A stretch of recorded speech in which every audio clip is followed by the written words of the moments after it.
വേദിയിലിരിക്കുന്ന പ്രശസ്ത സാഹിത്യകാരൻ കനേഷ് പുനൂര്, എൻ്റെ ഗുരുനാഥന്മാരായ Valiyora V P, Muhammad master, സദസ്സിലുള്ള നാട്ടുകാരെ, സുഹൃത്തുക്കളെ, 2008 ഏപ്രിൽ മാസത്തിൽ സൗദിയിലൊരു ഹ്രസ്വ സന്ദർശനം നടത്തിയ വേളയിൽ അവിടെ ജിദ്ദയിൽ വെച്ച് എനിക്ക് അവരൊരു സ്വീകരണം നൽകുകയുണ്ടായി. ഈ അവസരത്തിൽ അവര് എന്റെ മുമ്പിൽ വെച്ച ഒരു ആഗ്രഹമായിരുന്നു ഞങ്ങൾക്ക് ഒരു മാഗസിൻ പ്രസിദ്ധീകരിക്കണം എന്നുള്ളത്. സത്യത്തിൽ എന്റെ മനസ്സ് അത് പറഞ്ഞപ്പോൾ വളരെയധികം പേടിച്ചുപോയി. കാരണം നമ്മുടെ നാട്ടുകാരായ ആളുകൾ എഴുതുന്ന ഒരു മാഗസിൻ ഏത് രൂപത്തിലുള്ളത് ആയിരിക്കുമെന്നുള്ളത്. പക്ഷെ ഒരു കാര്യം എനിക്ക് ബോധ്യമായി, സൗഹൃദമുള്ളിടത്ത് സഹകരണമുണ്ടാവുകയുള്ളൂ എന്നുള്ള ആ ഒരു തത്വചിന്ത അന്വർത്ഥമാക്കിക്കൊണ്ട് നമ്മുടെ വലിയോറക്കാര് ഇങ്ങനെ ഒരു മാഗസിന് വേണ്ടിയിട്ട്, അതുപോലെ തന്നെ അവരുടെ പ്രവർത്തനങ്ങൾക്ക് വേണ്ടിയിട്ട് മുന്നിട്ട് വരികയും പിന്നീട് അവരതൊരു സൃഷ്ടിയായിട്ട് രൂപാന്തരപ്പെടുന്നതിന് വേണ്ടിയുള്ള ശ്രമം ആരംഭിക്കുകയും ചെയ്തു. അപ്പൊ അതിന്റെ ഫലമായിട്ട് തന്നെയാണ് ഇന്ന് ഇവിടെ ഈ വലിയോറ ദേശം എന്ന് പറയുന്ന ഈ മാഗസിൻ ഇവിടെ പ്രസിദ്ധീകരിച്ചു. സത്യത്തിൽ നമ്മുടെ സർഗാത്മകത, വലിയോറക്കാരുടെ സർഗാത്മകതയുടെ ഏറ്റവും വലിയ ഉദാഹരണം തന്നെയാണത്. നമുക്കറിയാം, നമ്മുടെ വലിയോറ മേഖലയിൽ വർഷങ്ങൾക്കും അല്ലെങ്കിൽ പണ്ട് കാലത്തുള്ള ആളുകൾ അവരുടെ പിന്നെ വായനയുടെയും പ്രവർത്തനങ്ങളുടെയൊക്കെ കേന്ദ്രമായിരുന്ന ഇവിടുത്തെ ചായപ്പീടികയും പീടിക കോലായികളും ബാർബർ ഷോപ്പുകളും എല്ലാം തന്നെ അവരുടെ സൗഹൃദത്തിന്റെയും അതുപോലെ തന്നെ സർഗാത്മകതയുടെയും ഒക്കെ ഒരു പ്രതീകമായിട്ടാണ് ഇവിടെ ഉണ്ടായിരുന്നത്.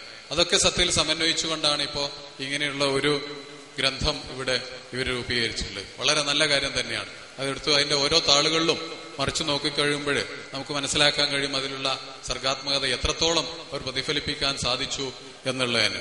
ഈ അവസരത്തിൽ 1-2 കാര്യങ്ങൾ എനിക്ക് പറയാൻ, ഇപ്പോ കനേഷ് പൂനൂർ ഇവിടെ പോയി, ഇവിടുന്ന് സത്യത്തിൽ അതിന്റെ പുസ്തകം ഇവിടെ പ്രകാശനം ചെയ്തപ്പോ ഇതൊരു ബോംബായിരിക്കുമോ എന്നുള്ള അദ്ദേഹം ശങ്കിച്ചുപോയി എന്ന് അദ്ദേഹം പറഞ്ഞപ്പോ എനിക്ക് ചെറിയ ഒരു കാര്യമാണ് ഓർമ്മ വരുന്നത്.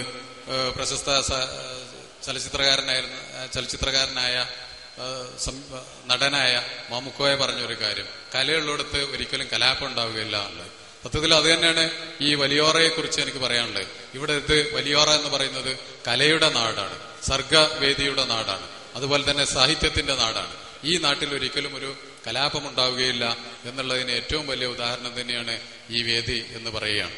മറ്റൊരു കാര്യം ഇവിടെ മുഹമ്മദ് മാഷൊക്കെ പറഞ്ഞ, അതുപോലെ തന്നെ മറ്റു 1-2 കാര്യങ്ങൾ പറഞ്ഞവരെ കാര്യം ഒന്ന് സൂചിപ്പിക്കാൻ പോകുന്നത്, നമുക്ക് നമ്മുടെ സഹപ്രവർത്തകരായിട്ടുള്ള ആളുകൾ വളരെയധികം കഷ്ടപ്പെട്ടുകൊണ്ട്, പ്രയാസം നേരിട്ടുകൊണ്ട്, ധാരാളം ബുദ്ധിമുട്ട് അനുഭവിച്ചുകൊണ്ട് അവര് ഗൾഫ് പോയിട്ട് സമ്പാദിക്കുകയും അവരുടെ മക്കൾക്ക് വേണ്ടിയിട്ട്, നാടിനു വേണ്ടിയിട്ട് നല്ല നല്ല കാര്യങ്ങൾ ചെയ്തു പോവുകയും ചെയ്തിട്ടുണ്ട്. അതോടൊപ്പം ഈ അവസരത്തിൽ അതിന്റെ ചെറിയ ഒരു ദൂഷ്യവശം ഒരുപക്ഷെ നമ്മുടെ നാട്ടിൽ കാണുന്നുണ്ടോ എന്ന് ഞാൻ ശങ്കിച്ചു പോവുകയാണ്, ഭയപ്പെട്ടു പോവുകയാണ്. കാരണം പ്രത്യേകിച്ച് കുറ്റവാസനകള്, അതുപോലെ തന്നെ മദ്യത്തിന്റെയും മയക്കുമരുന്നിന്റെയും ഒക്കെ ഉപയോഗം നമ്മുടെ ഇടയിൽ വർദ്ധിക്കുന്നുണ്ടോ എന്നുള്ളത് ഗൾഫുകാരായിട്ടുള്ള പ്രവാസികളായിട്ടുള്ള ആളുകൾ വളരെ ഗൗരവമായിട്ട് എടുക്കണം എന്ന് പ്രത്യേകമായി പറയുകയാണ്. കാരണം പ്രവാസികളായിട്ടുള്ള രക്ഷിതാക്കൾ പലപ്പോഴും ഒരു വിദ്യാഭ്യാസ പ്രവർത്തകൻ എന്നുള്ള നിലയ്ക്ക് ഈ ആശങ്ക എന്നോട് പങ്കിടാറുണ്ട്. അതുകൊണ്ട് തന്നെയാണ് പറയുന്നത്, നിങ്ങളുടെ മക്കളുടെ പഠന കാര്യങ്ങളും പ്രവർത്തനങ്ങളിലും പലപ്പോഴും ഒന്ന് ശ്രദ്ധിക്കണം എന്ന് പ്രത്യേകമായി അഭ്യർത്ഥിക്കുകയാണ്. ആ അവസരത്തിൽ തന്നെ ചിലപ്പോഴും പറയും, എന്റെ വീട്ടില് പിന്നെ ഞാൻ കമ്പ്യൂട്ടർ വെച്ചിട്ടില്ല, TV വെച്ചിട്ടില്ല, മറ്റുള്ളത് പറഞ്ഞുകൊണ്ട് വളരെയധികം അഹങ്കാരത്തോടുകൂടിയും അഹംഭാവത്തോടുകൂടിയും പലപ്പോഴും പറയാറുണ്ട്. പക്ഷെ അതിനോട് വ്യക്തമായിട്ട് എനിക്ക് യോജിപ്പില്ല. പ്രത്യേകിച്ച് പറയാനുള്ള ഇന്റർനെറ്റൊക്കെ നമ്മുടെ കാലഘട്ടത്തിന്റെ ആവശ്യമാണ്, അനിവാര്യമാണ്. കാരണം ഇന്നത്തെ പഠന രീതികളൊക്കെ ഈ ഇത്തരത്തിലുള്ള IT ബേസ്ഡ് ആയതുകൊണ്ട് തന്നെ പിന്നെ ഇന്റർനെറ്റും മറ്റ് കാര്യങ്ങളും നമുക്ക് അനിവാര്യമാണ്. ഇതില്ലാതിരുന്നാൽ ഒരുപക്ഷെ നമ്മുടെ കുട്ടികൾ പിന്നോട്ട് പോകും. കാരണം വിദ്യാഭ്യാസ രംഗത്ത് ആഗോളവൽക്കരണം നടന്നുകൊണ്ടിരിക്കുകയാണ്, പല മേഖലകളിലും മത്സരങ്ങൾ വർദ്ധിച്ചുകൊണ്ടിരിക്കുകയാണ്. ഈ അവസരത്തിൽ ഇതൊന്നും അറിയാത്ത ഒരു കുട്ടി വളരെ പിന്നോട്ട് പോകും. അപ്പൊ അതുകൊണ്ട് അതൊന്നും ഇല്ലാതെ ഞങ്ങളെ കുട്ടികൾ പഠിക്കേണ്ട, അതില്ലാത്ത പഠനം ഞങ്ങൾക്ക് മതി എന്ന് പറയുന്ന ഒരു പിന്നെ ദുർവാശി രക്ഷിതാക്കളിൽ ഉണ്ടാകരുത് എന്ന് മാത്രം ഈ അവസരത്തിൽ അഭ്യർത്ഥിക്കുകയാണ്. വളരെ നല്ല ഒരു ഗ്രന്ഥമാണ് ഇവിടെ ഇന്ന് പ്രസിദ്ധീകരിക്കുന്നത്. അതുപോലെ തന്നെ ഇവർ നടത്തിയിട്ടുള്ള പ്രവർത്തനങ്ങൾ, ഇതിന്റെ പിന്നിൽ പ്രവർത്തിച്ചിട്ടുള്ള കുറുക്കൻ ഇസ്മായിൽ, അതുപോലെ തന്നെ നാസർ, റഷീദ്, അതുപോലെ തന്നെ അലി അക്ബർ, ഇങ്ങനെ ഒരുപാട് ആളുകളുടെ പേര് ഈ അവസരത്തിൽ ഓർക്കുകയാണ്.